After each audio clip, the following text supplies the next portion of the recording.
Turns out it was more than a car accident. Okay? Turns out that she was actually shot, and that's what caused the car accident. Warning: some viewers may find the following video disturbing. Viewer discretion is advised. This case will be about Michele Davis, who lived in Iowa. Michele Davis, 41, was filled with happiness as she was looking forward to a fresh start. Her divorce was on the verge of getting finalized, and Michele looked forward to leaving her estranged husband. Michele was described as a loving person who loved adventures and motorcycles. She was also an administrator for a trucking company and was respected and cherished at her workplace. It was later revealed that Michele had moved out of her estranged husband's home around April of that year and even had a restraining order against him. She was moving into a new apartment, and her brother and son were helping her. They both were supportive of her through this challenging time.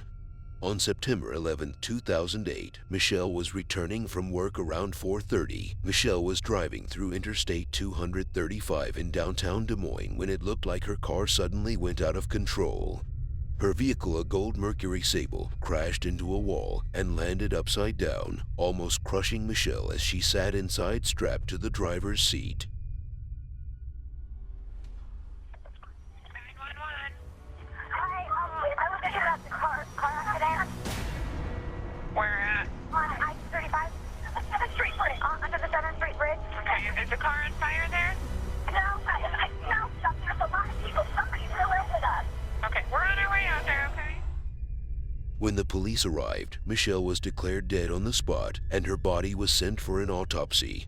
Initially, the police signed it off as a fatal car accident, but the autopsy report showed that Michele did not die because of the injuries she sustained from the mishap. Instead, she was shot in the head with a .22 caliber rifle. After finding out Michele was shot, detectives had the difficulty of telling Michele's family it wasn't an accident, it was a homicide. When speaking to the family, one of the first things they stated was no one would want to kill her. Michele was a caring and heartwarming person. She would go above for any one of her friends or family members. Her family also told detectives the only change in her life was the divorce she was currently going through. Her family said she wasn't on drugs and she wasn't suicidal. After finding out about her recent divorce, detectives needed to speak with her ex-husband Randy. When detectives tried to call Randy, he never answered their phone call. Detectives also talked to her coworkers. One of her coworkers was a friend named Jean, and when she was asked about Michele's life, she stated Michele was in a secret relationship with a guy named Matt. Matt was her current boyfriend. She didn't tell anyone besides her friend. Now the detective had two people they wanted to talk to: Randy, her ex-husband, who didn't answer his cell phone, and Matt, her current boyfriend, who she was keeping a secret. When detectives called Matt, he did pick up, and when asked if he would be able to do an interview about Michele's death, Matt was surprised since he didn't know about his girlfriend's death, but he didn't hesitate to do an interview. And how long you stay up at work? Till about 4:30, went over to Menards. They didn't have my vinyl siding. I had to call David, for one of my co-workers, and have him come back. My battery was dead. Your phone battery or your car battery? My car battery. And the company car. He actually helped me out. Matt explained he would never want to hurt Michele. He told investigators how they spoke earlier that day, but that was all. After checking Matt, alibi detectives were able to clear him. It was true Matt's car was broken down and he was stuck at work with his coworker. As they cleared Matt, another suspect appeared, and it was Michele's brother Todd.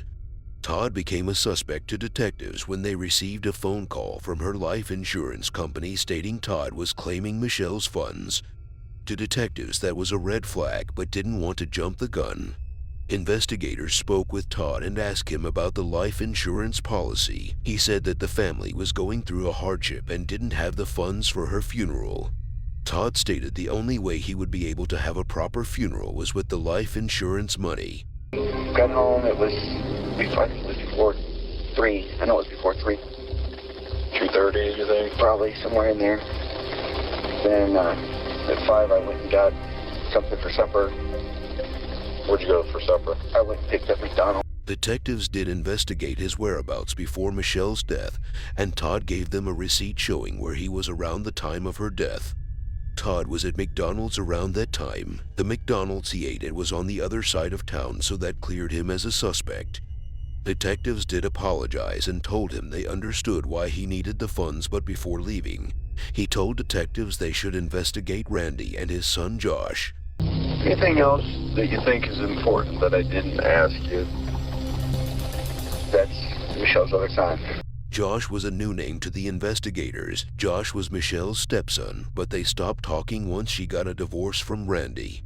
Josh recently got back from the military, and detectives didn't know if there was an issue maybe he was trying to solve for his dad. Before talking to Josh, detectives got a tip from an anonymous caller. Thanks for calling me back. Like I said, I'm going to record this. What do you observe as you're driving? We noticed the red Ford truck that was swerving in and out of cars. Describe that truck to me. It was a Ford F-150 red, like a bright cherry apple red. We were in the fast lane, and he was in the middle lane, and he passed us, and then got over into the slow lane behind another car. Looked like he almost hit them, and then swerved back over and took off again. Do you remember if anybody was in that car? I believe just one male was driving. A white guy wearing a baseball cap. When looking over the footage from the on-ramp leading to the highway, you see Michelle's car. Not far behind her was that same red truck the caller was talking about. They both entered the highway, and after a few seconds Michelle merged, and the driver of the red truck can be seen speeding to catch up. The footage was pixelated, but it was clear enough to see the red truck was next to Michelle's car moments before the accident. Detectives couldn't get a plate off the footage, but when cross-examining the red truck to their suspect list, one person was sticking out. That person was Randy, the ex-husband. Detectives did suspect Randy from the beginning, just never had enough to arrest him. This was enough to question Randy about his whereabouts. When arriving at Randy's house, he wasn't there, but his son Josh was. Detectives took it as the perfect time to ask him about his dad and their relationship. Josh, I'm just trying to get some basic information as to, obviously I realize that Michelle and Dad were going through a divorce. And I told her, I said, this kind of upsets me, because you told me you wasn't going to try to take anything, or, you just wanted to out clean. What kind of stuff has she requested? Just going for like half the pension, half the house. Kind of upset me. Tell me about yesterday. Me and my sister, we went out shopping. I came home and watched a TV show. But you don't remember what time you got home? No. Okay. Do you remember what time did your dad get home? He works until 5:30. 72 hours after Michelle's tragic accident, detectives received surveillance footage from a gas station in between Michelle's work and the highway. It showed the same truck that followed her. The driver parked outside the gas station and walked in. He was spotted wearing a white shirt with a baseball cap. Detectives felt his demeanor was more of an older male than the behavior you would expect from a young man who recently returned from the military. The driver got back into the truck and stood hanging out in the parking lot, and around 4:30 the truck left and started driving toward Michelle's work. With all this evidence, detectives wanted to have a chat with Randy. You understand you're not under arrest, correct? Yes. Okay. The reason I want to talk to you is you know her, probably better than most people know her. I'm guessing, right? You're married to her 17 years. 17 years. Okay. There's some stuff in the past there, but I guess right now I'm kind of concerned with the incident. What do you do at work? Okay. And you got home about what time? Oh, that I don't have. Did you stop anywhere on the way home? No. So what time do you think it was when you got home? Turns out it was more than a car accident. Okay. Turns out that she was actually shot. And that's what caused the car accident.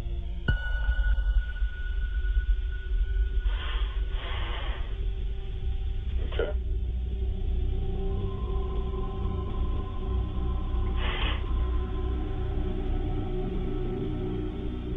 I can understand, you know, thinking one thing and it turns out to be another thing. Did you have any occasion to speak to Michele? No?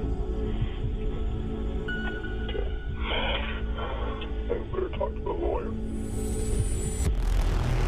The first red flag was that Randy's story didn't match the story his son gave about his father. Randy said he got home 3:45, but Josh said his father wasn't home till 5:30. Not having enough to arrest Randy, investigators let him go. After a few days, the detectives were surprised to see Josh come in, but Josh had a lawyer with him. Josh explained that he felt awful lying and wanted to clear his name. He started by telling detectives he knew who killed Michele. He said his dad Randy killed her. He didn't know till he arrived home and saw his dad trying to self-harm. After stopping him, Randy told Josh about the incident.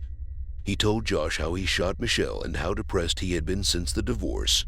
Josh didn't believe it at first, but after seeing the news and being interrogated, he didn't want to ruin his life trying to save his dad's. I know this is difficult. There's a time to do all the right things, okay? And it hurts and it's not fun, and I understand that.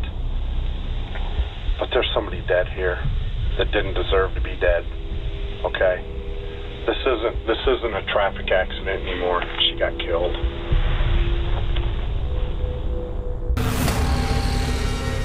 How did you know what he was gonna do?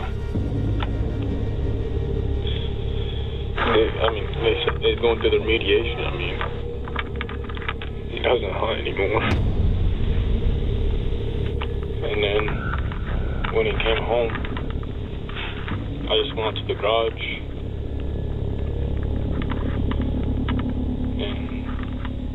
And that's when he told me. Can you tell me what he told you?